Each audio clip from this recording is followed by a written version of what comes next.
can't risk it. Brandon, you know Brian? Never met him in person. I've just seen him on all the documentaries out there. Imagine if your name was Brandon Fuckett instead of Brandon Luckett. It's been used more than once, that's for sure. No judgment. It would make you more noticeable in the crowd. You're right. You'd probably have to spell it with a PH or your shit would get canceled. That's true. Yeah. You're a little bit of a fashion piece from your Instagram. You and your lady like to dress up nice, and then I think, well, I guess you are kind of a doctor. You're kind of a scientist. You're kind of you are a smarty pants. So maybe that's why you're wearing a collared shirt. The collared shirt's required for us at work, and so, but I mean, my setup here is better at work than it was at home, so I figured I'd just do this here instead of being with the dog. And my mother-in-law is at our house right now, so it just wouldn't be very quiet back at home, so I figured this was better. Is she cool? My mother-in-law? Yeah. Yeah, she's awesome. My in-laws are pretty great. Oh, that's cool. You're lucky. Brian, you better say something great. I heard we either keep someone or lose someone in the first 45 seconds of a podcast. So if you're going to talk, say something edgy right now. Now's your chance. I don't have anything edgy. It's just, were you just at a training camp? I knew it. Was I at a training camp? Yeah. Like, did you just get back home? Yeah, I was up in Colorado for trained Friday through Sunday last weekend. And then how far is that from where you actually live? 8 hours, but I flew. I was in Louisiana before working with my dad. Flew from Louisiana to Colorado, and then flew from Colorado back to Oklahoma. And let my wife, her mom, drive my truck back up here. Riveting, Yeah. Brian, riveting. No, that's not your fault, Brandon. He walked you into the boring zone. All you people out there you always want to ask every athlete if they're traveling, what they're doing to get ready for the games. He's traveling quite a bit. That's minute 40 when I fucking run out of shit to say. Well, he said he was home, and I knew he was just traveling, so I just wanted to find out. Those of you out there who are judging people, you're the ones fucking ruining everything for everybody. You're ruining life for yourself, and you're ruining life for the rest of us. Stop judging shit. Judging shit doesn't mean seeing someone who's fat and being like, that person's fat. Judging someone is seeing someone who's fat and then calling them disgusting. Or seeing a big old 20,000 bugs at a gas station in Florida and thinking it's disgusting, instead of silencing your fucking mind and pushing your judgment away and realize it's a signal from the world. Maybe it means it's going to rain in 20 minutes. Maybe it means it's always October 14th. Stop judging shit. Just relax and have fun like the rest of us. We party. Don't be a cunt. Sorry, I know you're a godly man, but I was in the shower this morning seeing all these dumbasses. I don't let my kids say the word. I would let my kids say the word fuck 3,000 times before I'd let them use the word disgusting. It's there's nothing on God's green earth, and I don't even believe in God, that's disgusting. Or very few things. It's just I don't know. In the shower. It's a free thought. Yeah, when I was soaping my pubes with the Dove bar. You are quite the man-child. You're quite the catch. You're like, you are handsome. You got a haircut. You're buff. You work hard, and you're smart. And you're a medical physicist. And on top of that, you're probably pretty easy to keep because you're. Oh man, this is tough to say. Your cohort at work is not going to snatch you from that epic specimen of a female that you've already captured. So she's really landed a good one. We both landed a good one, I think. Right. I mean, you definitely did. You scored. Where are you from? Are you from Baton Rouge? Where's home for you? I'm from Baton Rouge, Louisiana. Yeah. You have some super duper attractive girlfriend, and you could have just ended up with someone with one tooth. There's a lot to choose from down there. Speaking of judgments. Most of them have all their teeth down there, but if you get outside of the big cities, they lose them. Yeah, it happens when you feed your baby Mountain Dew. Louisiana's not all that bad. I know. The time I've spent there, I filmed a documentary, Pulling John, in Houma, Louisiana. Ooh, my sister's husband's from Houma, Louisiana. and it was with a guy named. Man, I really liked him. I would even call him a friend. Isn't it weird? Now I can't remember. Molinaire, something Molinaire. He arm wrestled in the 154-pound class. He was a Native American. Beautiful long hair. God, what's his first name? Anyway, you're going to the CrossFit Games. Yes, sir. You're going to get some YouTube views for us on our YouTube and make Brian and I $18. Well, not Brian. I don't share the money with him. Sweet. I mean, anything I can do for you guys. You're a good dude. You're a Thank good dude. What's up with your education? What are you doing? Are you done with school? Kinda, yes. I finished my residency on June 30th. So I officially finished my residency, but before I decided, or before I ranked OU, University of Oklahoma, in the match program, I kind of worked out a deal with the director of the program here to stay 3 extra months to study nuclear medicine, which wasn't really a large part of our program. And that 3 extra months would lead me into the eligibility to get doubly board certified in nuclear medicine and diagnostic imaging. And so I'm staying here for a stint of until September, I guess really until October, but through September to study nuclear medicine. And where is there again? University of Oklahoma. It's Okay. the Health Science Center, so it's in the city. The university's down like 30 minutes south in a city, Norman, but I'm up in the city of Oklahoma. I went to Norman once. What a trip that city exists out there in the middle of nowhere with all those beautiful people. Oklahoma's a crazy state. there's, Yeah. there's not a whole lot of people down here, but Norman's going off. is it? I've never been to Norman. There's a huge gym down there, Coda CrossFit, but I've never been down there. It is going off. It's a trip. It's like an oasis in the middle of nowhere. And so are you a physician? No, sir. So I got my bachelor's in physics. There's like pure physics, and then a master's degree in medical physics, and then a residency. So it's like the path is similar to like a medical school where you would go to a postgraduate medical school and then a 4-year residency. But we don't do patient care, especially in diagnostic. Like in medical physics, there's a few different like fields of study. One is radiation therapy, where you actually would have some patient interaction, but you're still not a physician. But on my side, there's no patient interaction.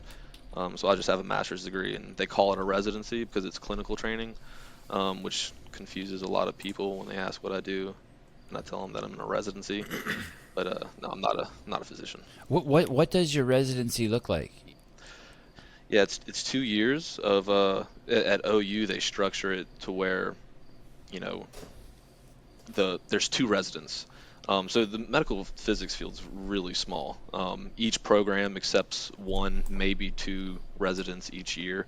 There's 14 in the United States for a couple hundred applicants.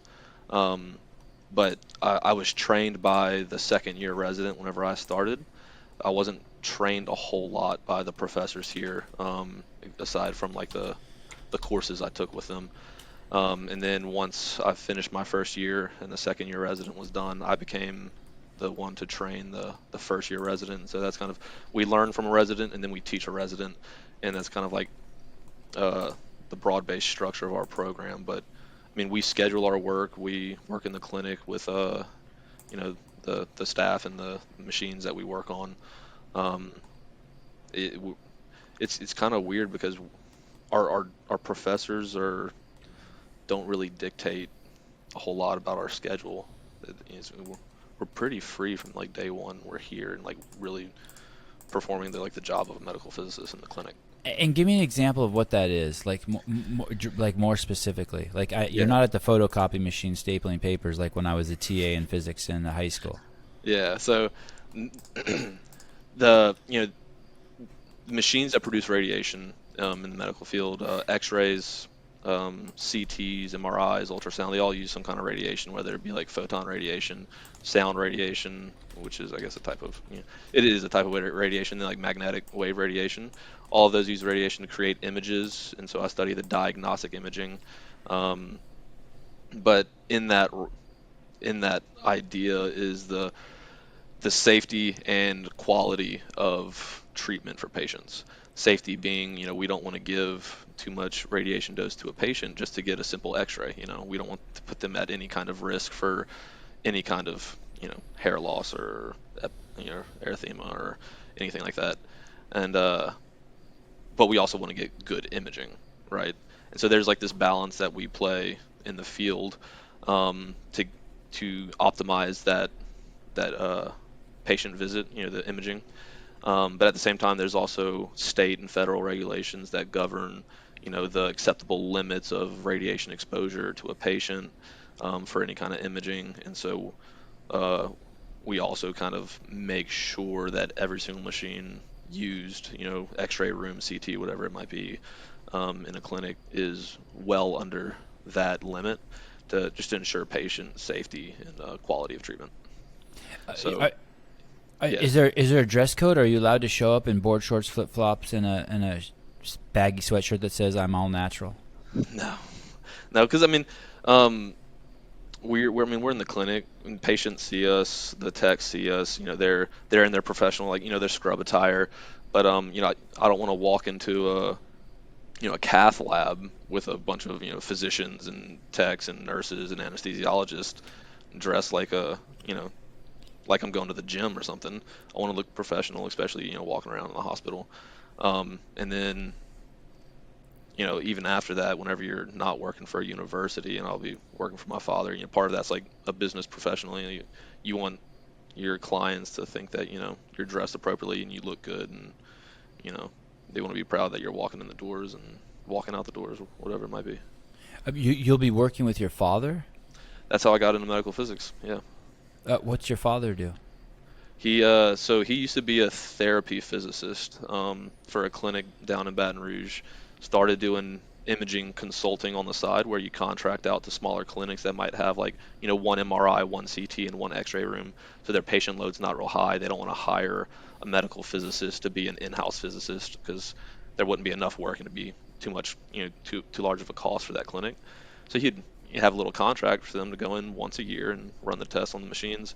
Started doing that on the side, and then it became, lucrative enough for him to step away from being a clinical therapy physicist and doing just the consulting. And over the past 20 years, it's just been him. He's got no staff in his company. He's got a single proprietorship LLC, contracts out to a bunch of different clinics through Louisiana and Mississippi. And yeah, going into undergrad, he and I decided that that's what I would end up doing, because he had a great lifestyle. He made his own schedule, worked whenever he wanted to, didn't when there was no limit on vacation days. He had a lenient lifestyle, but he worked really hard, and I loved the structure and what he did. So we decided that's what I'd do, and October 1st I'll be starting full time with him. Are you excited? Oh, I'm stoked. I can't wait to work. Part of the deal I worked with my university is that my dad does a lot of nuclear medicine work, and more work than the university here does. For example, the university has 5 nuclear medicine labs here that we do quality assurance on. The first week I worked with my dad in July, we did 22 in 2 days. So he does a lot of volume, and that can give me a lot of supplemental experience. And so I did a week with him in July. I'll do a week with him in August, and then I traded my week with my dad in September for the CrossFit Games, because I worked out. I only get 3 weeks off during this 3-month stint to work with my dad, but I had to trade one of those to go compete. Damn. There's an Instagram photo of you. You are. It looks like you're. If I remember correctly, you wrote, and it looks like you're at the state championships for wrestling. Yeah, that was back in high school. Yes, sir. And you're pointing to your dad, and you make a statement basically saying, hey, I didn't do this just for me. I did this for my dad. Tell me about that. Yeah, this is pretty selfish questioning too, because I need to learn something here. So no detail is too. I want my kid to point at me when he wins some sort of championship. Yeah, my dad was always there. Both my parents have always been the most supportive individuals you can imagine. Um, but my dad was like, he was very connected to like the sports side of things, and in school he always wanted us to just excel in whatever we did, and was like, he was hard on us, but super encouraging of us. And you know, there's my favorite picture again is from high school of me warming up for a wrestling match, but my dad's like right by me, and he was always by my side. And I attribute a lot of my success to my parents, but I think my dad had like a special hand in that, because a lot of what I've done has been from his encouragement. And especially like now, the past 8 years, the whole goal has been to get back to Louisiana to work for him and help him grow his business, and eventually allow him to retire and take over all of his work. But I mean, he's like one of my best buddies, between my brother, a few friends I got outside of CrossFit or my family. He's my best bud. Are you very physical with your dad? A lot of hugging, kissing, Yeah, like we've always like hugged. I don't kiss him on the lips or anything, but yeah, you kiss on the cheek every time I see him. Yeah, bite him, maybe bite him on the shoulder. No biting, just a kiss on the cheek. Not too often. Okay. My kids still bite me, but they're only two 4-year-olds and a 6-year-old. I get bit a little bit. It's weird. I never knew I liked biting. They found something new in me. And when you say he was hard on you, what do you mean by that? What's that look like? He expected a lot of us. I have a little sister and an older brother. My brother kind of paved the way for me and my sister, because he was a straight A student in high school, incredible athlete, 3-time state finalist, one-time state champion in wrestling, a 2-time All-American in wrestling. So he was just like a freak, super intelligent, an incredible athlete, built like a Greek god. And I was always kind of chasing that, especially whenever I saw the approval from my parents, kind of had like that middle child syndrome or whatever you want to call it. But yeah, my dad was always really hard, not really hard on us, but always expected like top performance. And I never really gave that until I got out of high school. I was able to give good performance in like sports, but I didn't give a shit about academics really until I realized that the sports weren't going to get me where I wanted to, and the academics would. And so I kind of switched gears completely in undergrad. But yeah, he never really took excuses for what they are. He just, if we lost a wrestling match, he wouldn't be proud of it unless the other guy was just simply better. He knew whether or not, you were out there, driving the pace in the match, or, trying to be offensive, or whether you're just like on your heels and being defensive the whole time. And he was honest about it. Same thing goes for every other aspect. If you made excuses for the C you got in class, that didn't cut it. And so, yeah, I mean, he wasn't super strict, but I mean, he expected the most. What does he think about this pursuit of yours? They both sound like extremely difficult pursuits. I don't know which one's harder. Probably the CrossFit one. But what does he think about these two pursuits of yours to become the fittest human being that walks planet Earth, and then also with this intense education and job training? Yeah, man, I think he's pretty proud of it. But it's an interesting question, because I mean the education was never an option. The CrossFit's an option, right? Even now, like I have a little bit more flexibility now that I'm finally done with residency. The only next steps for my education will be to get my board certifications. Like, that's never an option. Like, that's got to be completed, because that's going to run the next 50, 70 years of my life.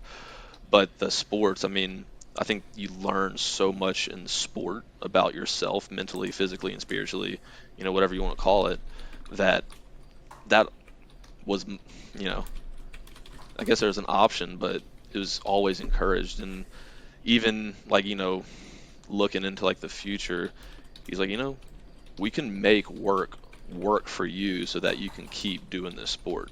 He runs the whole company right now by himself, does the work of, 2 people. But he's like, I mean, once you're here, you're taking over half the work. You're going to have twice as much free time as I have. You'll be doing half the work that I do now. So you'll be able to juggle both if that's what you want. So he like 100% supports it. I wonder if that's true. I wonder if you'll take over half the work or if the workload will double.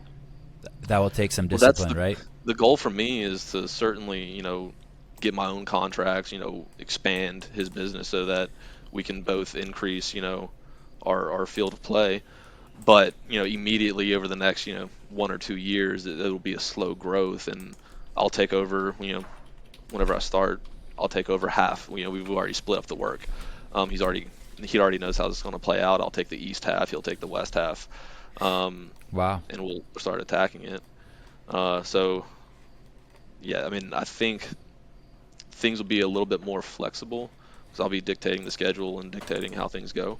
But at the same time, I'll also be learning like a whole new realm of business for me, that will also take some time. And so it'll be not super. I mean, it'll be time consuming, but he wants to make it work so that I can keep competing for as long as I want. How tall are you? 6 foot. Oh, Brian, another one. There are 12 of them, I Jesus. think. Wow. And how much do you weigh? 203 this morning. Oh, you're too big, buddy. Too big. Pitcher. Yeah, I think- Pitcher. Do something else. First base, shortstop, something. I think I got to get a little bit bigger. You're too big. You're too big. You can't do this. You're never going to qualify for the games that big. No. Have you ever been put in a situation where you had to work and you had to study or work and you had to give up one of your CrossFit workouts? You had to compromise your training All the time. all the I mean, time. that's regular. It's been a little bit. I mean, in 2018, I think was my hardest stint. I qualified for the games for the first time in 2018, and I was in grad school in Houston at MD Anderson. And at the same time that I was training for the games, I was taking full-time summer classes for graduate school. I had just started research with an advisor, so I was doing full-time research. I had to take the board exams for medical physics like the week after the CrossFit Games, and that required a couple months of studying. So I was spread thin. I mean, every weekend, all the free time I had, I was in the library studying, and then trying to train, trying to eat. And by the time I got to the games, I was spread so thin. I was underweight, underfed, underrecovered, overtrained, especially from like a hormonal standpoint. Just probably hormonal levels through the floor, just tanked, especially like adrenal systems and whatnot. Cortisone probably just all whacked out. So that was hard, and even then, I said I was overtrained, but I was overtrained because I wasn't properly recovering, and the hormones were crap, and I wasn't sleeping because I was studying all the time. I would drink coffee at like 6 o'clock at night to stay up to study, and then you can't sleep well. I mean, I don't drink coffee after 12 now because I can't sleep. But going into residency where I can dictate the schedule myself because they give us that responsibility, made things a lot easier. But I mean, even still, there's days where, we're here until, from 9 a.m. until 8 p.m. and I was supposed to train that day, and I simply couldn't. Or I got home and I only had 30 minutes to get in the gym, and all I can do is, lift for 30 minutes. And so, yeah, there's always a sacrifice there. What about that sitting in the library? Is that bad? Just in terms of your posture, being in a chair? And Yeah, then, and then also putting your body through all these demands. I was just imagining, like, every time maybe this is just me being a weirdo, but every time I hear about a CrossFit athlete flying somewhere, I'm like, man, that cannot be good. It's like parking your car on a salty beach. It just can't be good. Yeah. No, it was. I mean, yeah, it's not good for you. I mean, aside from the posture part, you're also just like expending a ton of mental energy trying to, you're reading, you're remembering, you're stressed out because you're thinking of all the things you can't remember or things you haven't read. And so just from like outside of a physical standpoint, it's like the mental toll it takes on you. I mean, your brain uses a lot of glucose, especially when you're running and gunning, studying. So Not it's quite mine, by the depleting. way. Not mine. Yours does. Mine doesn't. Yeah. Mine uses a lot of Rodney Dangerfield. Oh yeah. Yeah. Do you know who that is, Rodney Dangerfield? Familiar with the name. Oh. Couldn't tell you any of the music. Oh, you're breaking my heart. He's a comedian. He's a filthy old man comedian. Damn it. You don't know Rodney Dangerfield. What's the name of that movie, Brian? Old School? Is he the guy who's always got a cigar and whiskey? No, I think you're thinking of W.C. Fields. That's even before my time. But Rodney Dangerfield, his famous line was, "I get no respect," and he would like do his collar like this. I'm familiar with the line, "Don't get no respect." How old are you? 26. And how old is your girlfriend? She's 26. Are you guys married? We are. Oh, your wife? And I like it that you didn't correct me. And I don't correct people when they say my girlfriend too, because she is your girlfriend also. I mean, I think they blend. It's a nice blend. Yeah, she's my buddy. I was looking at pictures of you as a young man, and it's weird because it looks like I mean she was significantly more attractive than you when you were young, and it looked like you had you were like one of those kids with a small fishing pole with like a giant fish on it. Like, holy shit, he's just a little boy, but he found a woman. So Yeah. Congratulations. She was out of my league.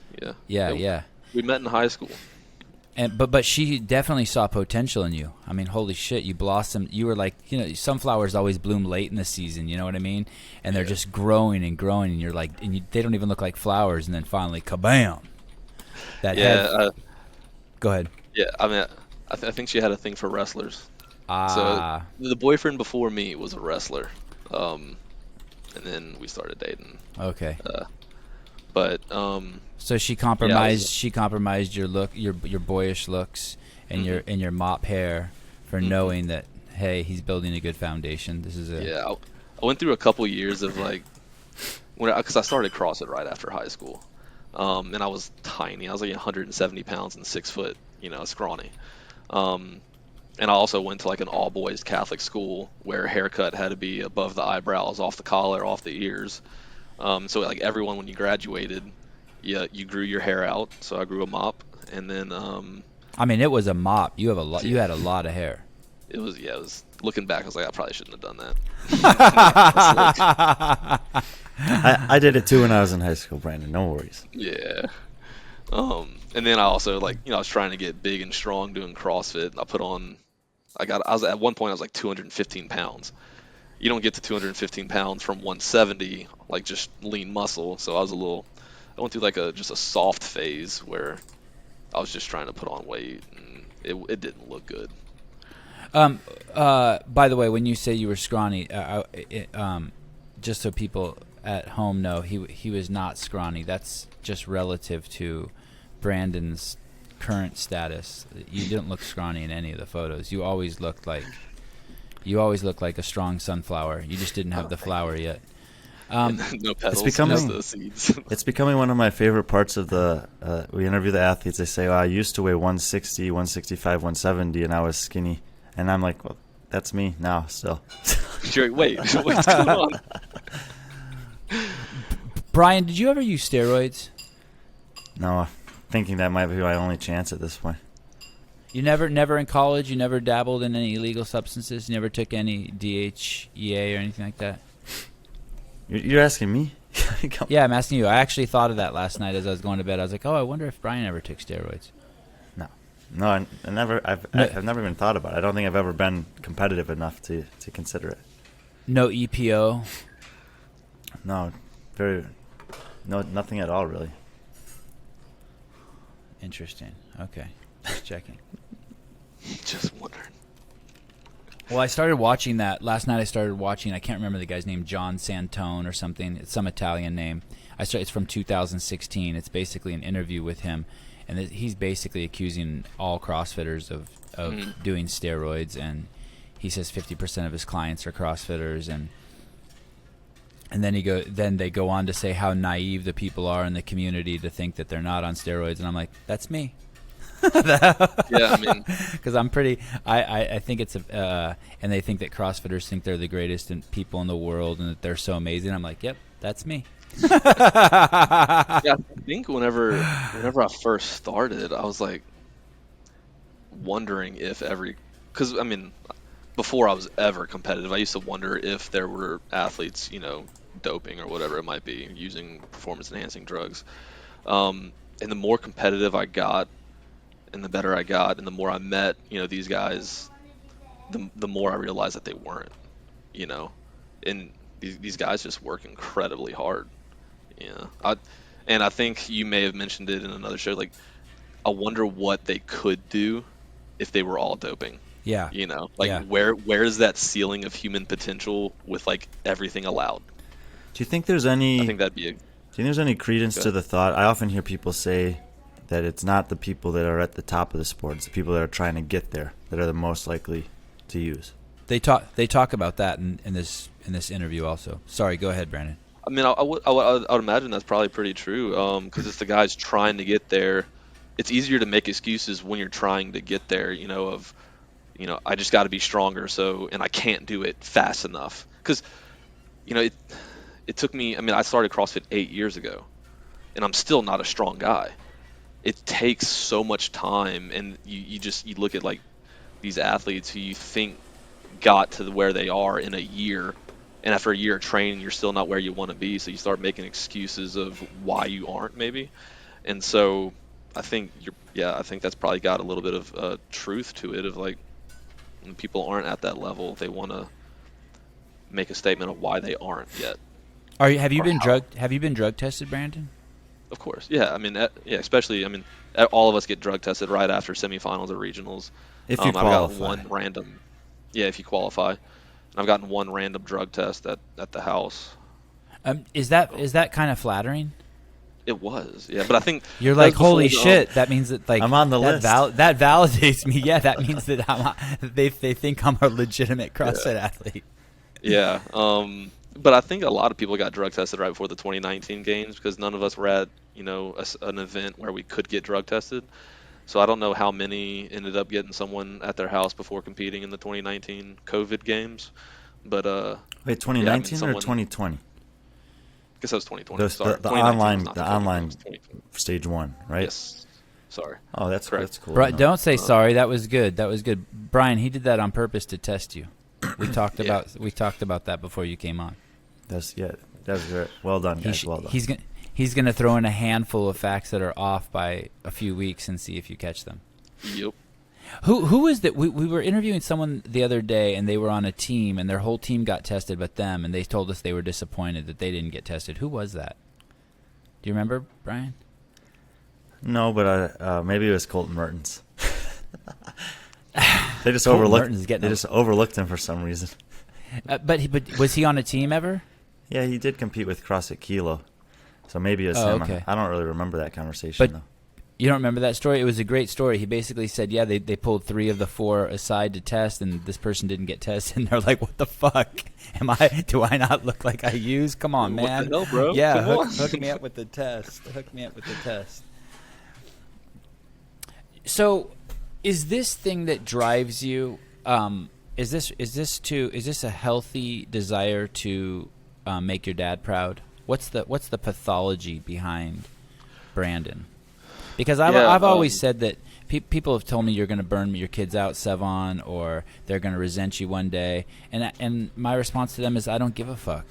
My feeling is this: like if I can run them and educate them and make them super capable by the time they're 16, if after that they tell me to go fuck myself, that's fine. When they're 21 and they snap back to reality, they'll be like, oh my God, I'm so glad my dad taught me how to dance, fight, wrestle, physics, and you know what I mean? They'll like. Yeah. It's not my job to get them to like me. My job is just to somehow motivate them, and I'm wondering if that and I want them to want to make me proud, right? Well, I think that my dad's a very sensitive guy. Very much, like I said, we hug and kiss every time we see each other. He's always said I love you. Always said he's proud of me. So he was very sensitive. He just simply expected a lot. Right.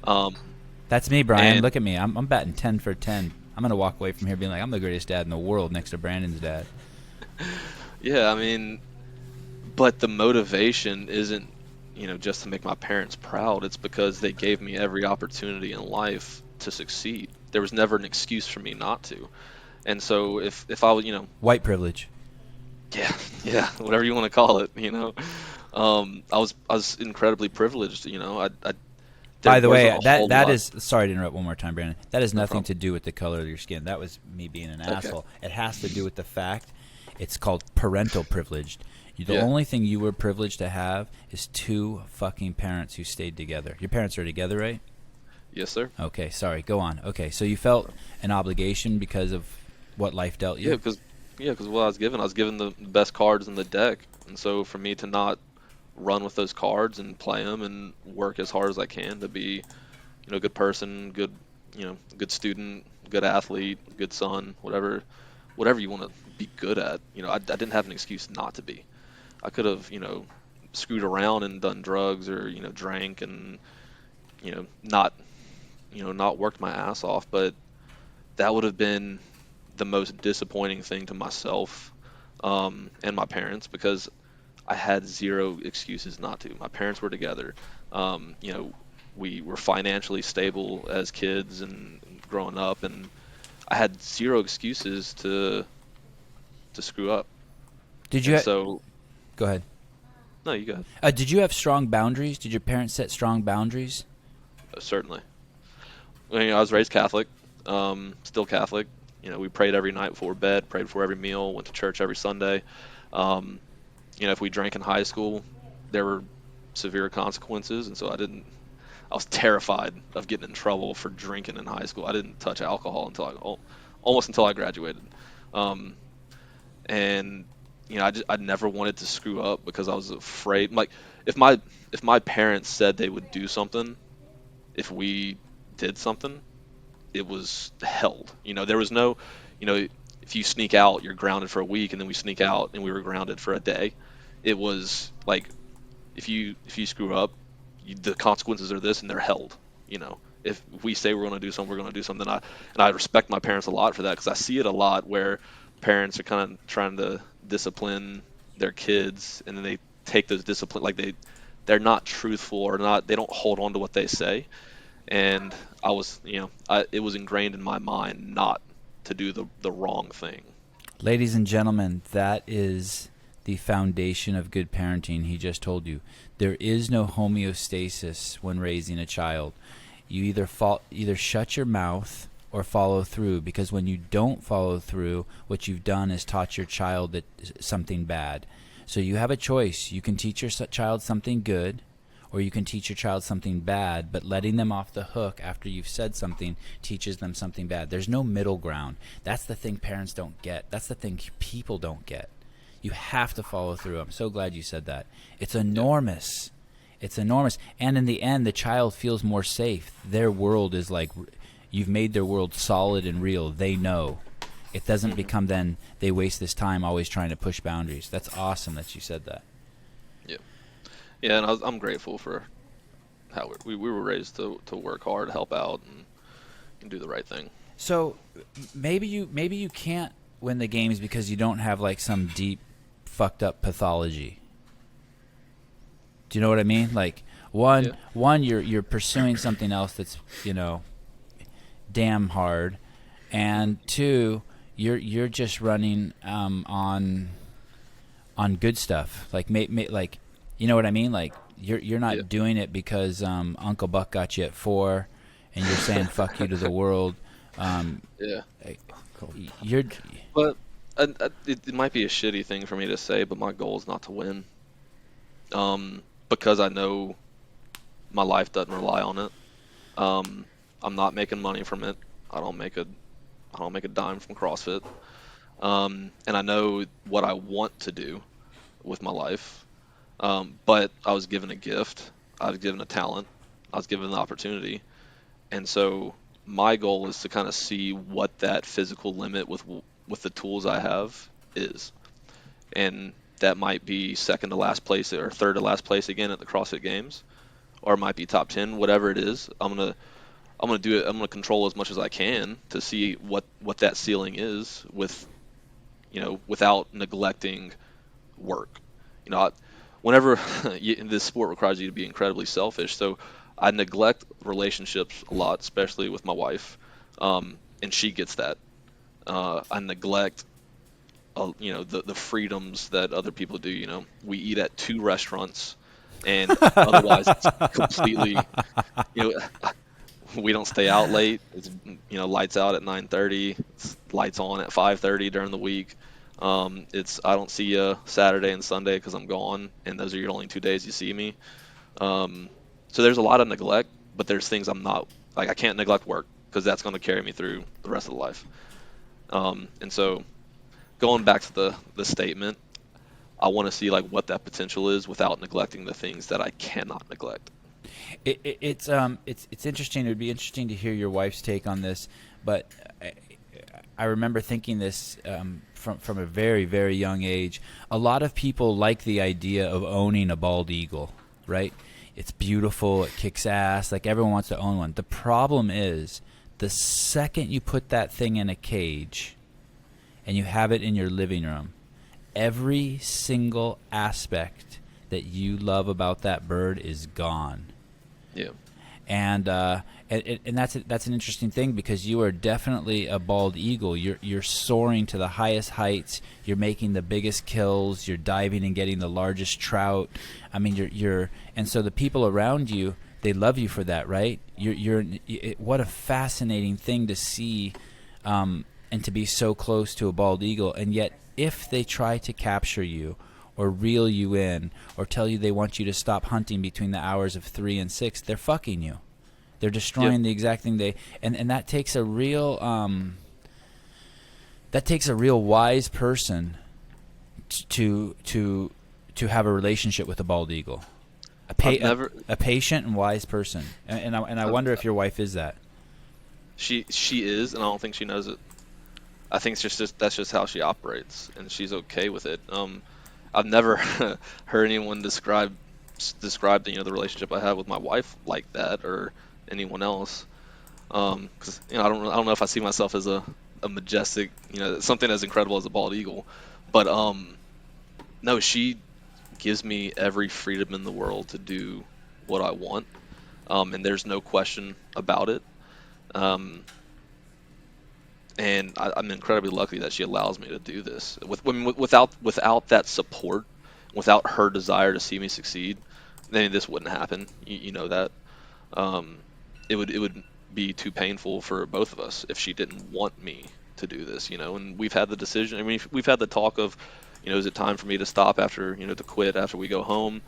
She's like, that's your decision, but I love seeing you do what you do. Yeah, isn't it great? Do you like watching her work out? Yes, she hates it. She doesn't like me watching her. I get into it. It's gotten to the point where like I don't like to be in the gym sometimes whenever she's training or when she's exercising. She exercises almost every day, but I get like, I want to push her, and she like doesn't want to be pushed. She wants to exercise to feel good and be healthy and look fit and everything. And I'm like, why aren't you vomiting after your workout? Why aren't you just like, on the floor gassed? And she's like, I don't want to feel like that. I love watching my wife work out. It's fun. You always hear people who can't work out with their wives or whatnot. Since we have kids, we don't work out nearly as much, like almost never. But before we had kids for 10 years, we did every single workout together, and it's the best. It's so fun watching someone you love move. It's awesome. During the off season, we have an awesome garage gym here in Oklahoma, and so that's where she works out most of the time. Sometimes goes to our affiliate, but we'll do EMOMs together. We'll just be in the same garage together. Those are awesome times. I love those. But then I get kind of into like that competitive season, and I'm like, I don't think you're hurting bad enough. She's like, that's not my goal here,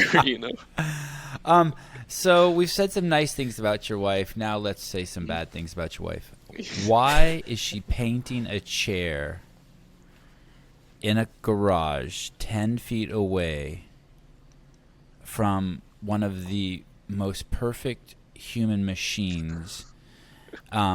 while he's doing the ski erg. I wanted to reach into that video and like pick her up like a puppy dog by the neck and just move her in her chair outside. Like, okay, ma'am, you have to take your paintbrush and your chair outside. You cannot.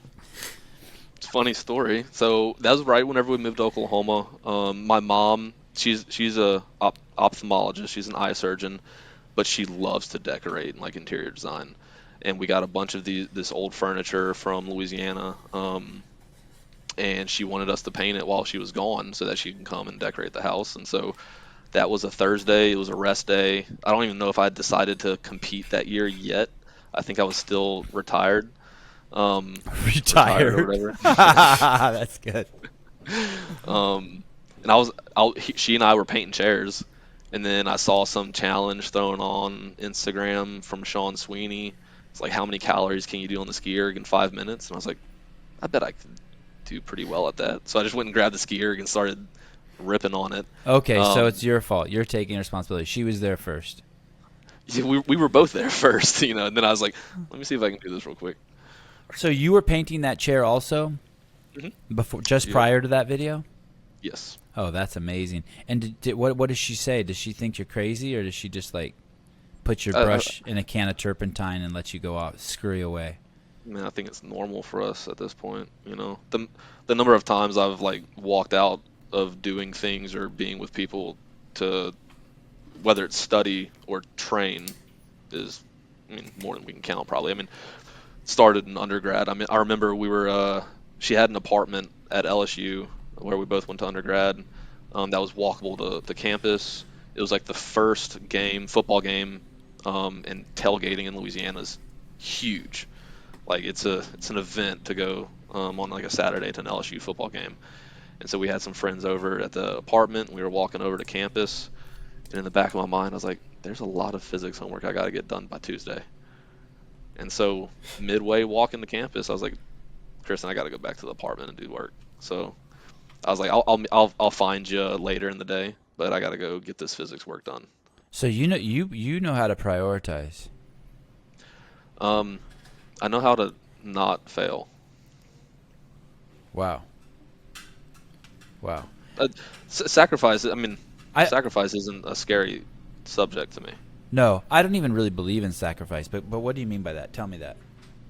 It's sacrificing like the easier things, right? The easier thing would have been to continue walking and going, having a good time and having some drinks or whatever, and having a good Saturday, and then dealing with the problem tomorrow. But it wasn't that hard of a decision for me to say, what if I can't get it done tomorrow? I need to get on it now, give myself more opportunity to succeed. And it's like the snowball, little sacrifices become easy, and then you make harder sacrifices, and those become easy, and then you make harder sacrifices. But again, it's like it's the sacrifices, what you want to do to please yourself or others, for what you need to do for like that long-term goal. And it's really difficult to enjoy a time out where you're supposed to be letting go when you have other stuff that needs to be done. Yes. It's not even, if you can only participate in the party 50%, why do it? Why not just go take care of what you're going to do and hope that party arises some other time, right? 100% agree with that. Do you remember the last time that you were drunk? My wedding. And how long ago was that? November 21st, 2020. Yeah. And do you enjoy it? Did you enjoy it? I enjoy partying. I get drunk maybe like 3 times a year. I've never really drank. There was like a stint after high school where I was stupid for like 4 months, and it ended whenever I got really drunk. Like first semester in undergrad, got really drunk, and my alarm went off at 5 a.m. to go lift weights with the guy who was helping me get stronger for CrossFit, and I literally couldn't drag. Like I was so sick. I was like, all right, so this partying and being stupid is going to prevent me from attaining the goals and getting better. That's not going to work. So I stopped being an idiot then. Yeah, that's why I used to smoke a lot of weed, and I don't know, this is more than 20 years ago. And then when it's like, hey, I can't read this book right now because I'm too stoned, or I'm too lazy to go to the store to do this, or I want to go to the beach with my dog, but I'm too stoned. And there became so many of those that finally I was just like, this is fucking stupid. This is actually stopping me from doing what I want to do. Right. And something has to go. It took one of those for me, yeah, and I didn't want to, because that night wasn't that important to me. So weddings, I'll enjoy, if they're not in season. Christmas, Thanksgiving, I'll enjoy, but those are the important times to me. The minutia, the silly things like getting drunk on a Thursday night, and in undergrad wasn't for me. Yeah. A few times this year, I've just had like just one. I used to drink a lot. I mean, not like a problem, not like drunk, but I would just drink a lot. Like just consistent every day. And then recently, I just had to drink. I don't know, like just one kombucha, watered down with ice. And like halfway through it, I'm like, I like the way I feel sober better. Yeah. Like it was weird. I don't know if it's just a trip, and especially someone like you who's taken such good care of your vessel. You would think that like it would be hard to find a stimulant or a drug that would be better than just being in your vessel, because your vessel's so good anyway. You know what I mean? Yeah. It would be like putting a bumper sticker on your Ferrari. It might be your favorite bumper sticker, but it's just still gonna fuck it. There's no bumper sticker that is so good that it's going to make your Ferrari better. Right. Damn, I'm on a roll, Brian. I'm fucking up the metaphors today. It's very good, yes. Thank you. What ethnicity is your wife? Pick a region, man. So her dad was born in Taiwan, mostly Chinese and Japanese, and her mom, I believe her mom's grandparents were immigrants from Spain and Honduras. So Kristin Liu is Chinese, Japanese, Spanish, Honduran, Native American. She's got a lot of different ethnicity, but I think she's like 55% Chinese. Her dad's is he half and half Chinese and Japanese? No, I don't know what her dad's split is, but his parents were from Taiwan. His dad, so Kristen's grandfather, was a MD in Taiwan, and I believe during like the German presence there. So he had I think all of his doctor's notes were in both Mandarin and German. But they fled there, came to the United States. He went back to medical school in Boston, moved to St. Thomas Virgin Islands with the three boys, Mr. Peter, or my father-in-law and his two brothers. And so her dad grew up in the Virgin Islands until he decided he wanted to go to boarding school in the States. So he left his parents to go to boarding school in on the East Coast. I think it's like New York. And then went to Cornell for undergrad, Georgetown for medical school, and then it wound up in Louisiana where he met Kristen's mom. Holy shit. Yeah, it's quite a story. There's a couple amazing. The story's amazing. It's also even more amazing that you know the story. Can you imagine how big and powerful your brain has to be to do Mandarin and German? Yeah, they're a smart crew. My father-in-law went to Cornell and Georgetown. His brother went to Harvard and Harvard for undergrad and medical school. And that used to mean something. It did, yeah. They're a name school. I feel stupid around them. Well, it's okay. Harvard's a shithole now, but go on. And then the third brother was Cornell, and I don't remember where he went to medical school. It might have been Cornell as well. Can you imagine you went Can you imagine you went to Harvard and it's turned into what it is? It's like moving to Portland 10 years ago and looking what had happened to it. I mean, what? It's like living in Melbourne and being locked down for a year. You live in the best city in the world, and now you have to stay in your fucking apartment. Yeah. When I picture Australia, I just picture beautiful people, hardly clothed, enjoying themselves on the beaches, having beautiful accents. That's a little prison. Speaking of locking down bald eagles, okay. So, so you're your dad and mom, I mean, this is like picture book perfect. Your mom and dad are so proud, and her mom and dad must be so proud that you guys found each other. Because there's, I hope so. Yeah, because there's nothing more you would want for your daughter or your son than to find something, a giant brain sitting on a beautiful body. I mean, it's a good. We're both very blessed, incredibly lucky individuals, and you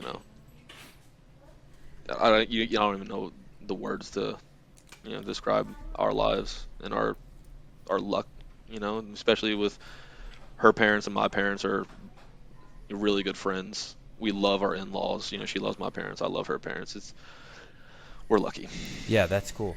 Are kids in the work? Not in the works, but definitely in the future for sure. Yeah. No, don't rush it. You got shit to do. I wonder if you're going. Let me ask this question for Brian.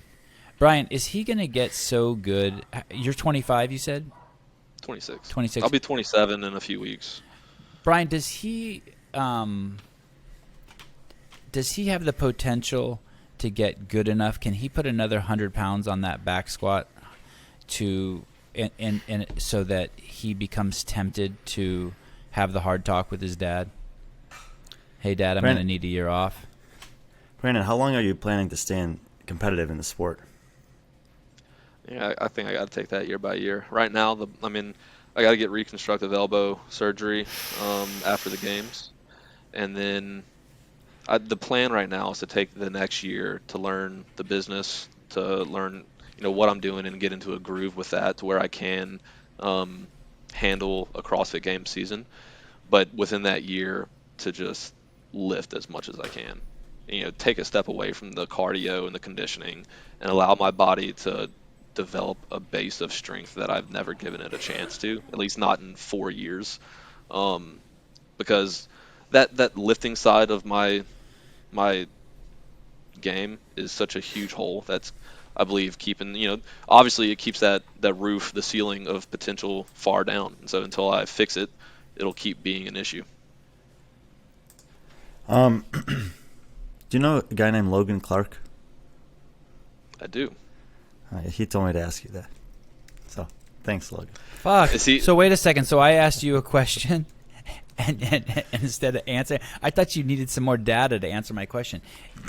Is he going to be able to get strong enough, Brian? Help me out here, brother. Help me out. Well, Let's answer the hard questions. Is he going to be able to get strong enough to where he's like, fuck, I can break the top 10. I can get on the podium. I mean, is that his only hole? Is that this guy's hole?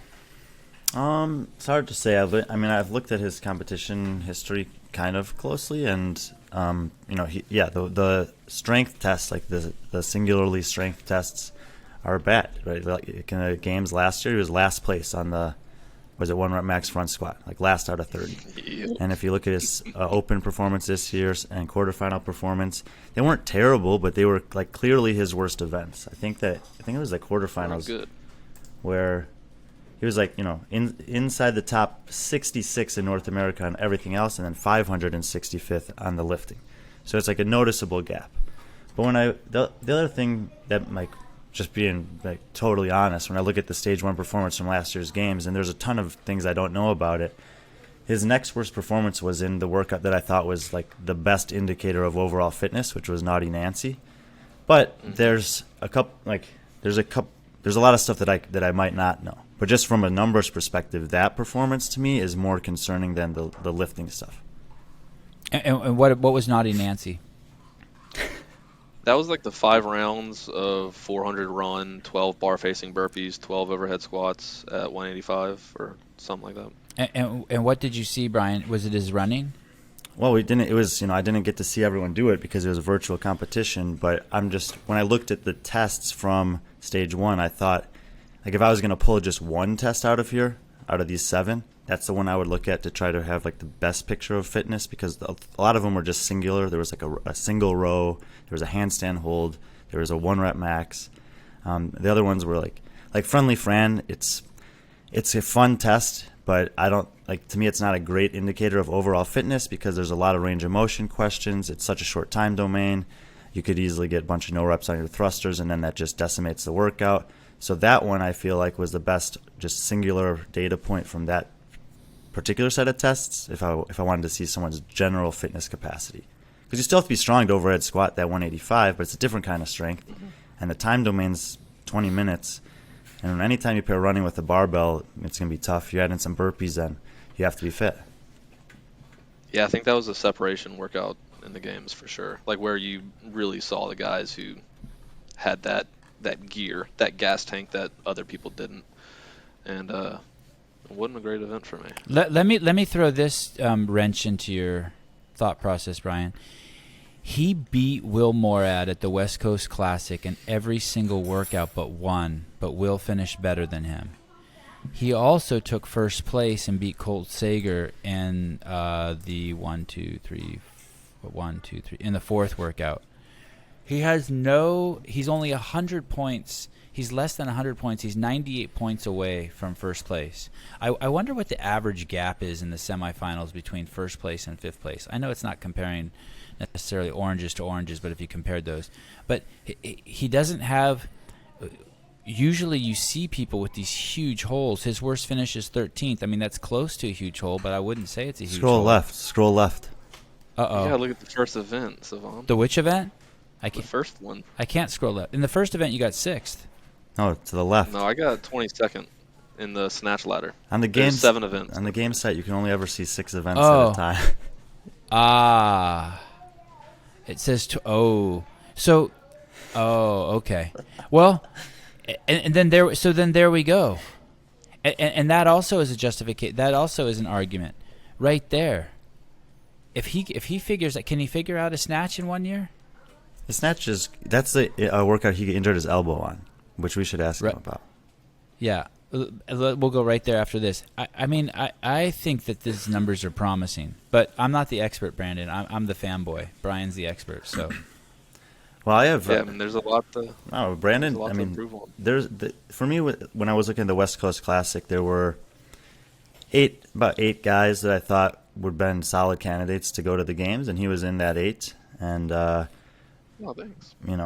It was. But I was really concerned after the first event. I mean, I'd like you if you could tell us what it was like from your perspective, because for me he was very relevant in the conversation. First event, he walks off the floor holding his elbow, and I'm thinking he's done. And then, sure enough, he comes back out on the floor later in the day and takes 6th place in the next workout. But before we go there, let's start at the end here. I want to ask you a question, and then we'll go back and talk about that in really excruciating detail. Maybe you could even muster up a tier for us. Shouldn't you be taking the year? You hyperextended your elbow in the first event. Shouldn't you be taking the year off? Shouldn't you? Isn't there a chance that you're going to do more damage to it? Mm-hmm. Yeah, but there's no guarantee I can ever make it back. Damn. So, is that a hard decision? No. Did anyone, like your wife or your dad or your mom, tell you that, hey, try to talk you out of going? I think my mom kind of hinted at it. That's a she's good the one mom. who told me. That's a good mom. She called me on Monday. I finally got an MRI after it. 3 weeks later or whatever. She called me on Monday and was like, "Hey, you don't have a UCL." I was like, "Oh, oops." What's a UCL? So my ulnar collateral ligament is torn in my elbow. So I tore my UCL in that snatch. Is that something that goes on the outside of your elbow here? Yep. Yeah. It's that ligament that pitchers tear. Tommy John, and they get Tommy John surgery. But if you hyperextended your elbow, wouldn't that one be safe and it be one on the inside that's jacked up? I don't know. Okay. I'm what do I know? Do you have to go? No, it's all right. My professor was just knocking on the door. We got clear doors over here so he can see me. Oh, okay. He was telling you look nice. Did he point at your shirt and say, give you 2 thumbs up? Yeah, he's wearing the same shirt, actually. So. Seriously? No. Oh. I was gonna. What is that, standard issue? Yeah. Okay, so you get to the semifinals. Are you pretty pumped, and you think you can finish in the top 5? Yeah, I mean, you have to believe you can finish. You have to believe you can achieve the goal. Otherwise, it's out of the question. But at the same time, you're scared shitless. And the first event is what, Brian? What's the snatch ladder look like? Yeah, 10-8, 6-4-2. Technically, there were windows that you had to hit each of those lifts in. They had to be squat snatches. And for men, started at 185 and built all the way up to 265, I think in 20-pound increments. And what was your max snatch going into this event? 280. 280, okay. And what were your thoughts about the event? Did you think you could finish it? Mm-hmm. Yeah, so I did it twice in practice. The first time I did it, it was like I missed 265 twice and 245 once and finished in 830 or so. Did it again, a little more confident, had 0 misses, finished in 713. And at semis, I hit my first 265 snatch, which is the first time I hyperextended it, under the pace that I needed to like finish and still beat my best time of like 713, I think. It was, was 265 the last lift or the second to last? Last last so bar, reps. but you had to lift it twice, right? Okay, Yeah. so let me slow you down here. So you approach your 265 lift, which you have to hit twice. How much time is left on the clock? Couldn't tell you. Okay. I mean, I think I hit the first one under 7 minutes. And is that's where you're saying you hyperextend your elbow on the first lift? The first time I hit 265, like I caught it, heard some crunching in the elbow, like some snap, crackle, pop. Didn't feel good, but I was able to stabilize it and stand it up. Dropped it, shook off the elbow, and I think at that point it was in my head, and so I went back to 265 a little bit scared of getting under it because I was afraid of I wanted to catch it and be able to press it out instead of catching it with like extended arms like you're supposed to. You mean like to protect yourself? Yeah. Okay. So I missed it twice, and then that's a bad sign. That's a bad sign right there, right? Like I've never heard anyone ever say that. I want to catch this thing with bent elbows. As soon as you heard your brain say that, you're like, uh-oh. Yeah. It's like the engine light going on. It's like, this is interesting. Yeah. Yeah. And so had some internal dialogues like, dude, you got to get under this. Like you can't be soft with it because it's already like so close to the 1 rep's only 15 pounds off, and you've done 29 snatches before that. You got to get under it. And so I freaking dove under it and caught it, and then that was it fucking hurt. Dropped it. I was like, I'm done. I just tore every ligament in my elbow. It's gone. Went to the tent, and they were like, gingerly moving it around and pressing on it and asking if things hurt. But like the adrenaline, like you already don't feel anything once you're back there because the adrenaline's still pumping. So they put some ice on it, and they're like, take some ibuprofen. I was like, that's not helpful. So threw the ice away, went back, and I was like, they said it's structurally fine. They don't think anything's torn, so let's just take it one at a time and see what we can do. And that's what we did. In the video, can you see that the arm actually gets into an angle that's like? Yeah, do you care if I try to pull it up? No, that would be great. That would be awesome. Because I think he put a. And then if your medical physicist shit that you described that I pretended to understand doesn't work and the games doesn't work, you could come on and replace Ryan as a producer on our show, and you could do this. It doesn't pay, but I'll think about it. Okay. I don't want to take Brian's job. You're a good dude. So Not Brian, Ryan. Brian's job is. I don't want you Ryan. taking Brian's job either. So this is the still shot from a slow motion. Let me see if I can. There it is. Oh my goodness! What are you about It's not supposed to look like that. Unless you're throwing a fastball. My God. Okay. Yeah, and so here's My God. let me see if I can get the slow motion. Had you seen that before, Brian? Yeah, he posted it. Let me see if we can get the slow motion of it. Oh, you're a There good it is. dude. You are a good dude. You now passed Jason Hopper as my favorite guest. And there it goes. Yeah, your mama doesn't want to see that. And here he goes. Whoop, that- falls backward. This is what I watch. Oh. And when I'm there right on the competition floor, and I'm thinking, man, that really sucks. Brandon's done for this weekend. I thought I was, So when but I didn't know it was torn. If I was doing it was torn, I would have dropped out. I'm going to ask a really stupid question. Feel free to pound me in the YouTube comments, people. Has any healing occurred? Yeah, like the swelling's gone down, so it bends better. But it still hurts to get in a front rack. I did snatch like 185 this week. Oh, you're out of your fucking mind. I mean, what else am I supposed to do?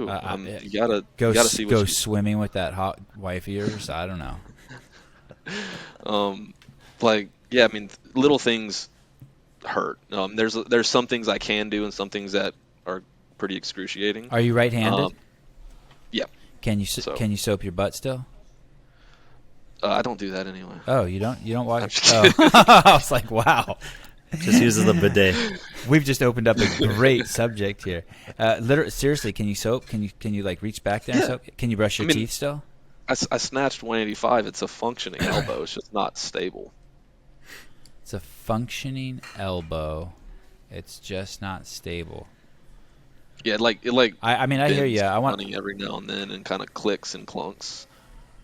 So like you could reach back farther now. Like if something like was in your back seat and you needed it while you're driving, with that extra bend in that direction, you can grab shit better. No, the extension hurts, man. It's like that bicep and forearm tendon where they kind of insert into the elbow in the front. Yep. Like through here is really tight still. Because I think they're extra like kind of like clenching on right now. So I'm trying to get that to calm down and trying to build up some strength and stability and everything else around it, and some flexibility in my wrists and shoulders so that I can get into the positions I need to be in without sacrificing, stability in the elbow, I guess. So I'm trying to take away all the stability from the elbow joint and move it into the muscles around and then like the shoulder and wrist. I don't like this at all. Have you had anything injected into it? Performance enhancing or not? I got so I talked to someone from HQ, and they said I need a medical exemption to get a cortisone shot. So that's the plan, to get a cortisone shot for the games, and then have you procured the medical exemption for that? I don't know how long it takes. I hope I'm not too late. Brian, well, you're.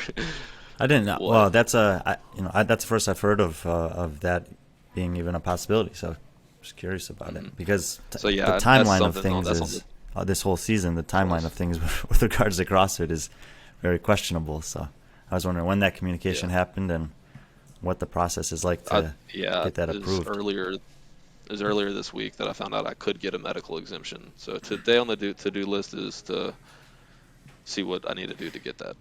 If I don't get it, I just won't get the cortisone shot. Right, you still can compete, yeah. But that would obviously probably go a long Honestly, way. the pain's a good reminder that I got to be smart. But I mean, there's because like Sevan was asking, like there's risk for hyperextension again because obviously the ligament's not there. There's also like risk for like bone bruising and other things like that, like cartilage damage. But for the rest of the weekend, what did you do? Did you just wrapped it up? Ibuprofen, icy hot, and then like I kept putting a sock over my elbow because the icy hot was like all over my elbow, just trying to numb it. People were like, nice elbow brace. It's like, let's just keep the icy hot out of my hands so it didn't get in my eyes. But yeah, we had like a little brace for things that I felt like I might need it on, which wasn't really too much, like the dumbbell shoulder overhead, and then. Like I think the handstand push-ups were the only thing I used it for. Yeah, I was curious if it affected either handstand push-ups or ring muscle-ups at all. Have any of the announced workouts concerned you, specifically regarding the health of your elbow? Not yet. I was able to do like bar muscle-ups the other day, although like my shoulder is really screwed up. I think partially probably because I caught it weird, that 265. It's still been like not comfortable. But I mean, bar muscle-ups are doable, ring muscle-ups are doable, and so that second event, whether they're ring or bar, should be safe. The rope climbs, I don't think are legless. Legless rope climbs are hard because it's a weird angle and a weird pull, and it kind of torques on the elbow in a way that I don't appreciate. But I mean, we'll cross that bridge when we get there. So far, nothing's really scared me in terms of like safety or like doability. Is any part of this, sorry to beat this dead horse, is any part of this shitty, like the night of your high school graduation, you can't party because in the morning you have to take your SATs? I mean, is any part of this like just fucked? Like you're like, God, like, no. I mean, I don't like it. I don't wish that this was like the situation I was in, but I mean, I'm here to just do what I do, see what I can do in the situation I'm in with the tools I'm given. That's the base case with it. Obviously, I wish my body was healthy and I was able to do everything without, second guessing whether it was going to fuck up my elbow or not. But that's not the situation I'm in. And like we said, like if I was like, look, I'm not 100%, I'm not going to compete at the games. I'm going to get reconstructive surgery, and I'll try to come back next season or 2 seasons from now or whatever. Who's to say that I can get back ever? Every season, like the athletes are getting so good every year.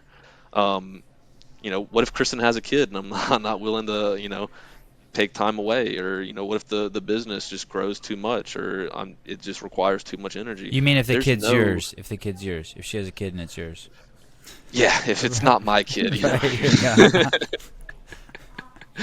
But there's no guarantee that I could ever do this again, and so I'm not passing up the opportunity to be out there. I've done it. I've gone to the games once and not appreciated what I got to do. I'm not going to do that again.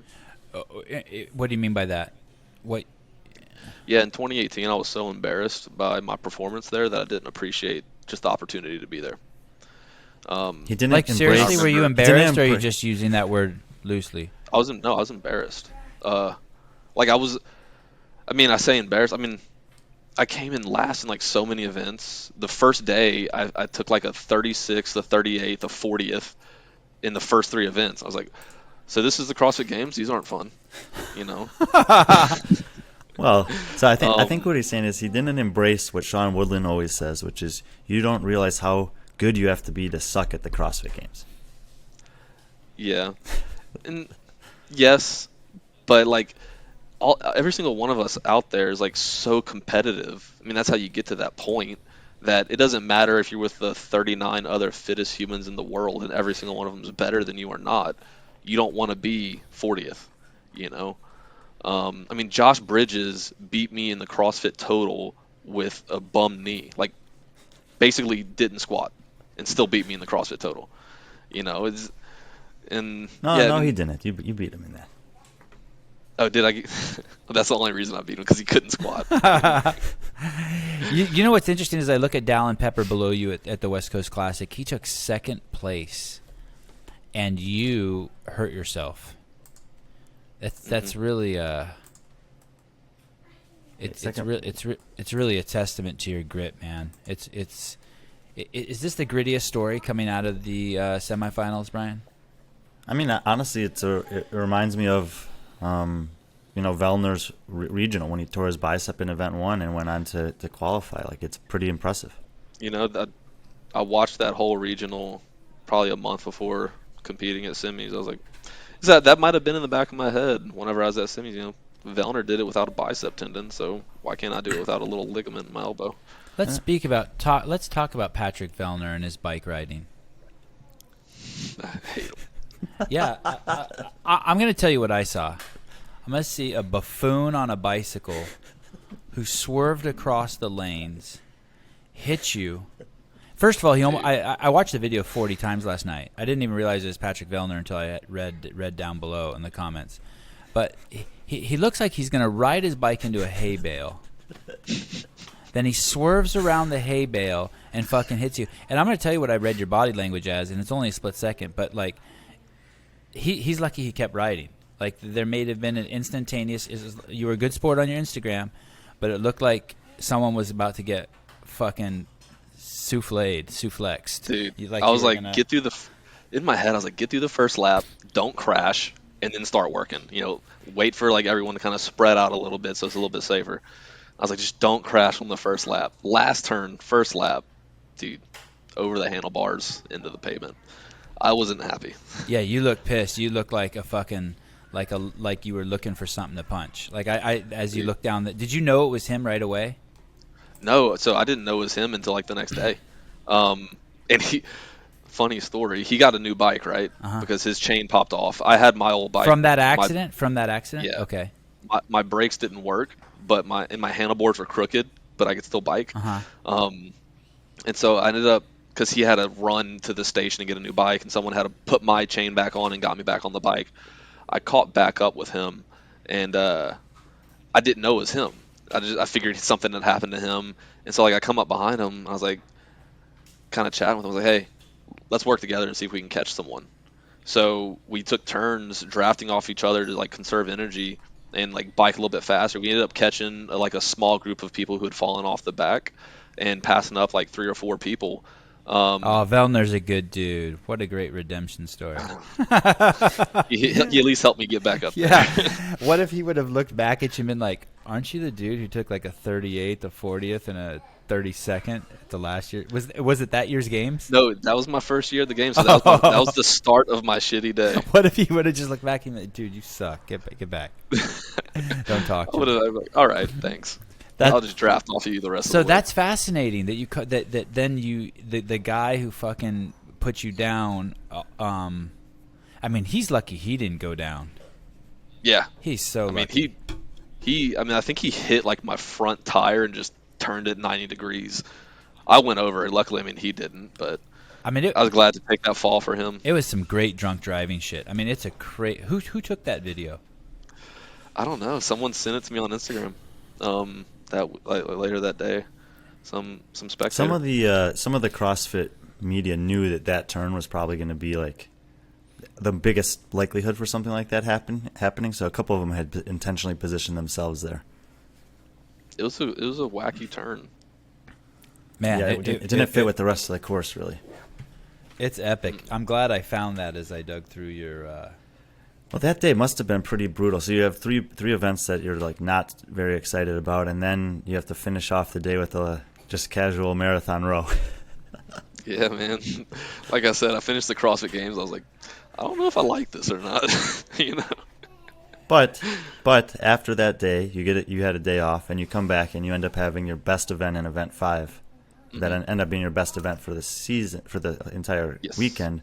So that to me.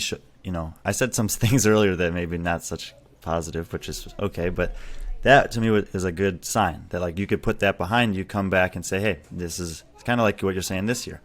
I might not have this chance again. So there must have been some kind of something in your brain like that then. Maybe, but I mean, I was so green. I didn't know what I was doing out there, man. I came into the games way overtrained, spread thin. And then competed at the games just underfed, under-recovered, didn't know how to warm up or cool down.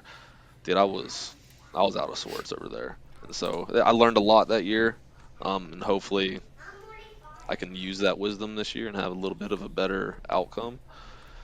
But different mindset this year for sure. Well, if I look at your results from that year, some of the better performances are indicators to me that you can do significantly better at the games. I mean, Battleground is a games style event. Chaos is a unique to the games event. You did, average in the field in the swimming event. In the longer events, you can hold your own, even in the ruck run, like you're taking a top 5 at the semifinals. And those are things that are often exposed at the games, but they actually seem to be places where you excel. I've been working on those things a lot more. I mean, we learned a lot every year, and last year I wasn't training to be an individual competitor. I was training to be a team competitor all year until the whole thing went under the table, and so this year's training's been quite different from years past for sure. What was it like being on the demo team? I feel like I got demolished. It's so funny you say that. You ruined my punchline. Tell me about that. It's so funny. I told Dave that I was getting you on the podcast, and he goes, ask him what it was like getting his shit handed to him in every single workout by the Panchik brother. And I go, which one? He goes, I don't know. Not Scott, but the other one who made it to the games. Dave's a sweetheart. He's such a nice guy. He is a good dude. No, that's so funny that you saw it that way too. That there's another piece of you that's fascinating. By the way, you're very realistic. You're very you seem very grounded. But go on. So tell me about demo team. Yeah,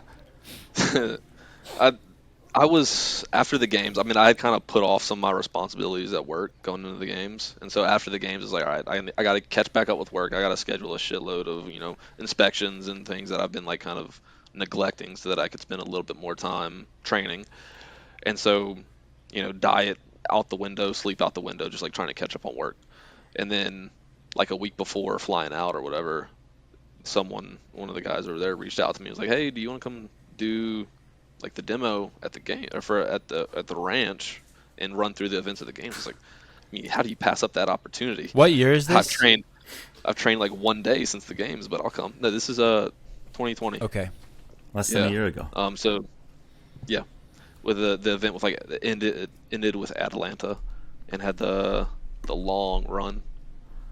So I was like, I don't know how you pass up that opportunity. I didn't know who else was going. Got there, Saxon was there, and I was like, so man, like we were like at Chipotle before we started the next day. I was like, you been like training a lot? He's like, dude, I've been training really hard for this. Like I want to show Dave that I deserve to be out there, and I'm like, I'm a really good at like. I was like, oh, sweet.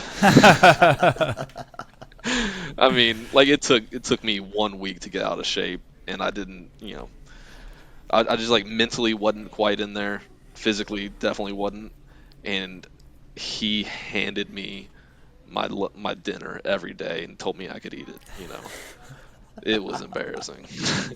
2018 games were embarrassing, but getting your butt whooped by one person on every single event was embarrassing as well. But I mean, it was a really cool experience to be there. I mean, there was no points or anything, so no one recorded it except for. Did you test swimming stuff against him?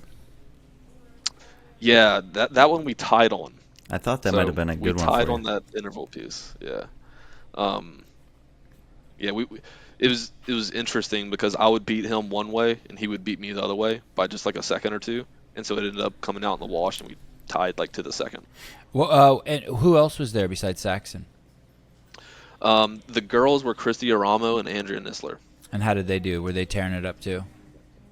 Yeah, they're pretty impressive athletes. Very different athletes too, because Christy's like a smaller individual and good at gymnastics and like longer endurance events. And Andrea Nisler's a taller female, really powerful. It just like crushes like the the heavier weights, and so that was like a different, very different skill set each of them had.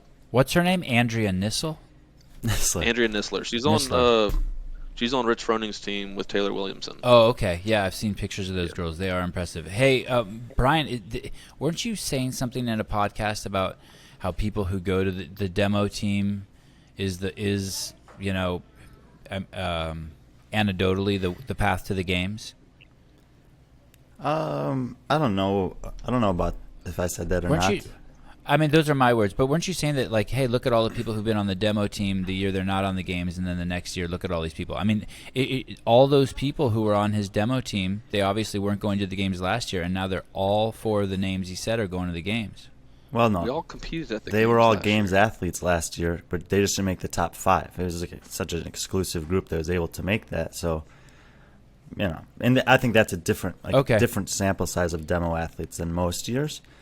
And I think you get a kind of a hybrid on the demo team where you have people who've made it once or twice that are like close but didn't make it, but Dave knows that they can still compete and therefore give him what he wants, or guys that are just on the verge and maybe barely miss and Dave's curious about, but also is like, hey, these guys have kind of proven to me that they deserve a chance. So I think you get a little blend. And you may be able to put on your resume that you made it to the games last year, but in my book, as from the Sevan podcast, we do not give you credit for going to the games. It was only 5 and 5. That makes sense. I wonder if, God, I'm just beating up on poor Brandon now. I wonder if Dave, when Brandon came out here, he's like, if he yelled at the guy who called Brandon, like, hey, this guy didn't really make it to the games. What the fuck is going on here? No, he did ask who I was. I was like, thanks, man. What's funny about that is I think he played that game with Danielle Brandon too. Like he asked her, "What's her Instagram?" and she's like, "Hey man, eat a dick. I saw you creeping in my story. Like you know my Instagram." So he probably knew who you were. I'm interested to know. Like I don't know if he probably knew who she was, but I don't think he had a clue who I was. I don't know if he knows who gets picked or what. But I genuinely don't, because he was like, "Have you ever been to the games before?" I was like, "Yeah, in 2018." And he was like, "Oh, okay, cool." All right. Sometimes he says in interviews that he's not, like, when he's at the games, he's not watching the athletes or the competition. He's watching, like, the bigger picture stuff. And when you hear stories like that, you want to believe, you almost have to believe him. Well, he mentioned something very similar like that while we were there. Like, well-known athletes, he like still didn't know certain things like that. I feel like the community knows about these guys as like well-known in the community. I don't know. I don't remember exactly what it might be, but like, or he wouldn't know certain well-known athletes, like, what's their deal or whatever. And like, I feel like that's a commonly known thing, especially being like the director of what we do. He definitely is big picture. He definitely does not fall into the weeds and is hyper focused, which I think is good. Yeah, because it's almost like a much more objective way he goes about his job. There's no bias really. It's much more like data driven, I believe, and like created like out of the depths of his mind and not really influenced by what's hot on Instagram. No, people like to talk about, this games was programmed for Fraser. This games was programmed for Froning. And I've never gotten that sense, especially the more that I've learned little things like that about Dave. I mean, even this year, people are like, "Oh my God, look at how great these first 5 events are for Tia." They're like messaging me on Instagram this. I'm like, what first 5 events wouldn't be good for her?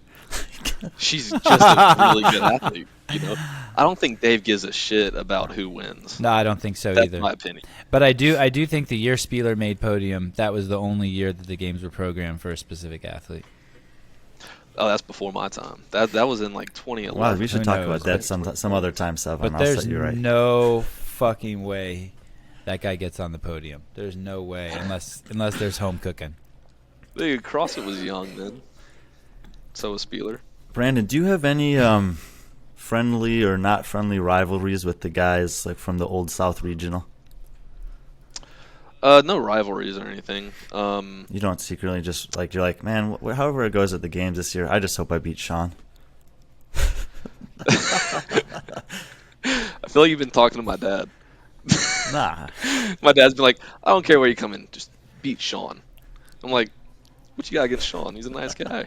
He's like, I don't know, y'all just been, you never beat him on anything, so just beat him this time. No, it's like, it's the landscape's changed in the sport, and so people, like, you were at the regionals for a couple years there, and you regularly had to compete against and beat the same guys to get there, and as it's evolved, that's not necessarily the case. I mean, you and Sean easily could have ended up at different semifinals this year and had totally separate paths. The fact that you are obviously friends and have gotten to make it through that same path is cool, but I just always kind of wonder if you're like, Roy Gamboa, you might have got me at the 2018 regionals and 2018 games, but this is 2021, Yeah.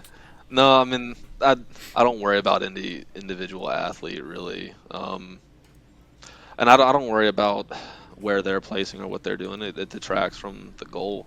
And I think something I used to do was think way more about my like the outcome of performance instead of like the performance itself. And I think that's a different mindset I've started having in competing, which I think is good. Just detracting myself from the result. When you're at the games, could you do me a favor? Depends on the favor. It's pretty. Will you just say hi to Travis Mayer for me if you see him? Just be like, oh, hey, my friend Sevan really likes you, and just tell him hi. Just be like, he just wanted me to say hi to you. I can do that. You're awesome. Thank you. You will. Oh, no problem. I would ask you to sign something, get this autograph, but I know you won't have like a pen and paper or anything. But I would love to ask another games athlete for their autograph for you. Dude, that would be awesome if you could get that. If you could get Travis Mayer. And if you do that, Travis Mayer. and have someone else film that too. That would be He only great. wants 2. He wants Travis Mayer and Carolyn Prevost. Oh, that would be awesome. If you could get a picture of the 2 of them with you, the 3 of you together, I would love to post that. I'm going to take a selfie with them in the background, get it printed out at CVS, and then go back and ask them to sign it. That's dope. That would be amazing. I feel like they would both just like just punch me in the face if I did that in the middle of competing. Carolyn would probably kick you, but have you ever been to her? You check out her Instagram. She's a fourth degree in black belt in Taekwondo. There's some yeah. Protect your chin at all times. Damn. Yeah, it's crazy. And Brian, I think you pronounced her name wrong. I think you pronounced the S. You're supposed to pronounce this? No, you're not supposed to. Oh, I didn't. So thank you. Okay. We're going to wrap up here, but do you think it's interesting the fact that you, Colton Mertens, Justin Medeiros, that there's this wrestling pedigree that turns to CrossFit, and what do you think translate from wrestling to CrossFit? I mean, there's Chris Spieler was a wrestler, collegiate wrestler. Alex Anderson and his older brother were wrestlers. Josh Bridges, Jared Enderton. There's a fair number of wrestlers. Jared Enderton was a wrestler. Mm-hmm. My God, he was a good wrestler. Yeah, I bet he just throws people up into the stands. Probably. Yeah.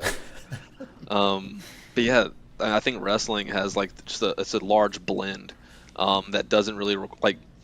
I think there are some sports that require such specific skill sets to be good at them, but when you come into wrestling, the skill set besides the physical skill set you can have so many different styles of a wrestler, but like the mental grind that we go through is very similar to what you got to do in to be a competitive CrossFit athlete. In high school, I was waking up every morning to go run or do calisthenics in like my backyard, and then I would go to wrestling practice, and then I'd come home. My dad would sit in my F-150, and I would push it 100 meters down the road, turn it around, and push it 100 meters back while he just sat there and steered. Like, it's just like that kind of like that grind mentality that you learn, as well as like the outside disciplines of like diet and sleep and recovery and how to just be uncomfortable. Not many other sports ask you to lose 8 pounds in a week so that you can make weight and then go perform. I didn't find CrossFit until I was 34 years old, and I didn't play any sports, and I wasn't athletic at all. So it wasn't until I was in my 30s that I started exploring, like, when you're doing a workout and you want to quit, and then you just let it go by, and then it happens a second time and a third time, and you just become good at just letting those pass, right? You just kind of watch them like clouds passing through. There's no option, right? And So, but you learned that at a young age? I started wrestling when I was in 5th grade. Uh-huh. I got good and serious in high school, and I cut weight pretty seriously for 2 years in high school. And I remember the last time I decided to cut weight because it was tanking my performance, and I was an unhappy kid. But yeah, how can you not have to push away the desire to eat when you simply can't? You just have to, because the other 13 people that are wrestling with you in the tournament rely on you because you got to go and score points. So those quit factors are always in there. And as a child, do you see them clearly, or is it different? Like, there's no option. There's no option to like quit, because at least for me, because if you freaking miss weight, like, you're a dick. But you still hear the voice. Here isn't the right term. You still observe the desire, I guess, and you still have to let it pass, right? I mean, yeah, I never how had can to. How can you not desire to drink water before going to sleep because your mouth's so dry? Wake up in the bed with like sweats because, like sweating at night because when you don't eat and your body's just like starving for food, it starts going to like ketogenesis and stuff. It's actually like you can't sleep at all before weighing in and stuff like that. So there's always the desire to like eat, but you just shove those things away quickly because there's no option. It's weird that you exist in a world where I would say the vast, vast, vast majority of people in this country have no idea what you're talking about, because they fulfill every single one of their desires. And even when their desires can't be fulfilled, they fulfill them with a temper tantrum or a complaint. They plug the hole. Yeah, a lot of people do that. Yeah, I think it's. Right, it's the average. the average person does the average thing, and the average thing is to give in to like the quick desires and not make the hard decision and shove away the easy want. I mean, even high level athletes find themselves doing that. Right, of course, but at least they know. I think the majority of people just don't even know. Do you know what I mean? They have an excuse. Yeah. They have a. It's just fascinating to me that I didn't find it until my 30s. I was basically just fulfilled every single desire in my life until I was in my 30s too. And people will be like, "Well, I didn't get this when I was a kid." Well, maybe you fulfilled it with something else, but you threw a temper tantrum. There's other ways to fulfill your desires by then getting them. Mm-hmm. You know, you act out, you do something. But yours is more of it is meditation. You have to watch it, and it has to pass. You have to, as the Buddha said, this too shall pass. You develop the skill of letting sensations, thoughts pass as opposed to reacting to them. Absolutely, yeah. I mean, and there's countless opportunities to either give into that desire or not, in every aspect. I mean, you want to spend money on something you don't need, and you really want it for a week, and then after that week you don't want it anymore. You're like, oh, glad I didn't spend $100 on whatever that was. Right. Didn't really need it. Right. So, Brian, do you have anything else? I'm gonna ask him one more really obscure question. I do. Okay, go. Who's your coach at the games this year? Who's going with me? Yeah. Trent Luckett. He's the same guy who came and coached me at semifinals. The guy who programs for me is Seth Page. He used to do Misfits programming. Now he runs Jump Ship. But the guy who's always behind the scenes with me is Trent Luckett. He and I became really good buddies back in Baton Rouge through CrossFit. He's one of my best friends. So he'll be coming from Louisiana and meet me up there. He's in a tough position, man. Don't you think, Brian? No. I'm getting somewhere with this. I don't think he's in a tough position. What do you mean? He's taking a guy there that he should be telling not to compete, and instead he's. No, I don't agree with that. Okay. He's the one who made me keep going at the West Coast. Jesus. So you said earlier that your goal is not to win, but I know you're, just based on the type of guy you are, that you're going to try to, maximize your performance at the games this year. We can assume, 15 tests. I would say it's safe to assume that the entire field's going to do at least 12 of the events. What's the mental approach for something like that, as opposed to a semifinal where it's like 6 events, 7 events, do or die? This is like a lot longer, a lot more at stake. And do you have like the wherewithal when you're competing on day one that it is actually just day one? I think I will, but also there's like the aspect of taking one event at a time and capitalizing on that event and not worrying so much about what's coming. Because if I have a really good opportunity in one event, I don't know how I'm going to perform the next day, regardless of whether I go 100% or I go 90%. And so I think maybe that aspect will come more in like what's safe for the injury.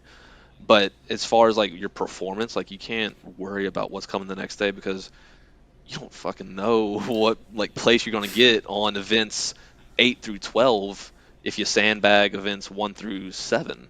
So every event you've got to like optimize in that moment, and then worry about how you can control recovery and the next event that comes up. So, yeah, I mean.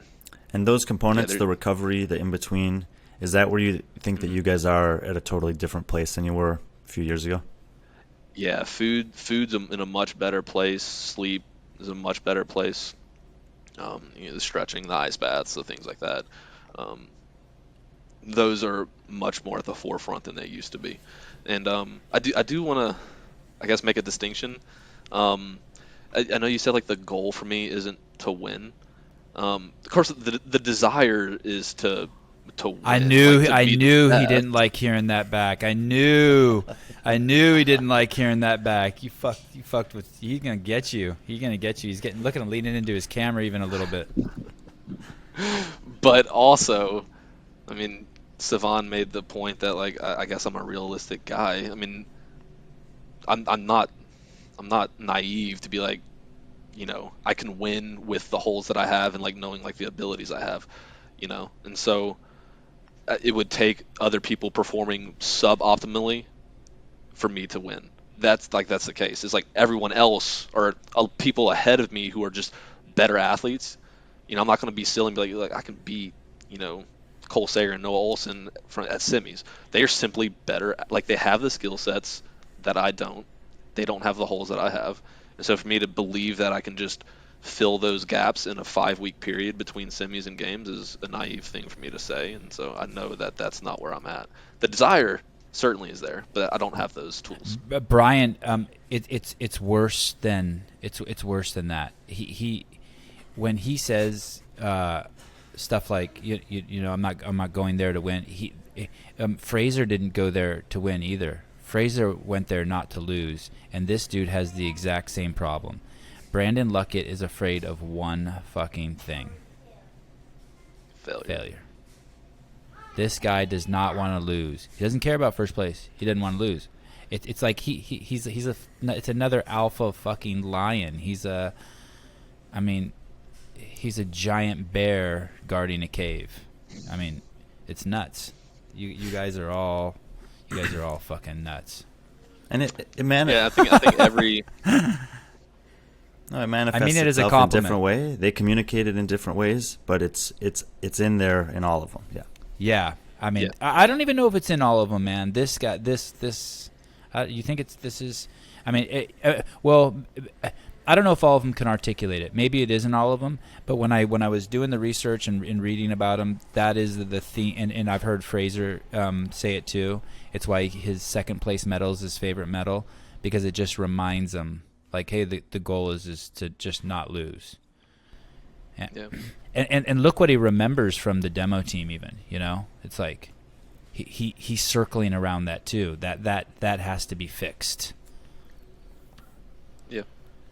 I think as long as I'll compete, I'll keep fixing the things so that I don't lose. Which is why I need to take a year off, because like Brian said, there's some things I need to work on, lifting and then coming back in and getting really fit. The pure fitness, something like a Naughty Nancy or Awful Annie or whatever it was, the run. Does it scream volumes of really how good he is because of the hole? Well, I think there's like a fine line here, because when you look at his performances, if he hadn't hurt himself on that snatch, he probably would have had a top 6 finish in it. And we know that if it was a 1-rep max snatch, he probably would have been 15th to 20th in that field, maybe worse, I'm not sure. And then if you look at the event he won, it's a power output event, biking, moving a heavy sandbag for reps, and he can still get up and down off the ground and over the box on the burpees as a bigger guy. So he actually has some attributes that are very valuable. Like he can move maybe high percentages of his relatively low maxes for a lot of reps, and that skill set is arguably more important than the heavy lift, which the heavy lift might set you back on 1 or 2, but being able to do the capacity at the high percentage can elevate you in maybe 5 or 6 events. So that's I would say is a really positive thing. And if he takes 2 years away, gets healthy, does whatever, and he's still only 28 years old, coming back with the experience he already has, that now you're looking at a guy who's a potential serious threat at the games. It's crazy that you took first place in an event after that elbow injury. Fucking insane. Didn't need it for that one. Jesus. Brandon, Luckett, Sevan. Thanks, dude. Thank you both. Hour and 48 minutes of fun. Thank you. This was cool. Yeah, I appreciate both of you guys for giving me the opportunity to be here. Of course, man. It was awesome. You'll see you in a couple weeks up there. And, I was impressed at semifinals. That was a resilient effort, and resiliency, mental toughness, huge components of success or not failing at the game. So I'm excited to see you out there again. Thank you so much. We'll see you then. And hey, maybe we can use you as if you're having trouble sleeping at night, after day 1 or day 2 or day 3, we can jump on a call and I can be like, so what's going on? Did you get that autograph with Travis Mayer? We could do a little podcast and help my YouTube channel. Get to know you better.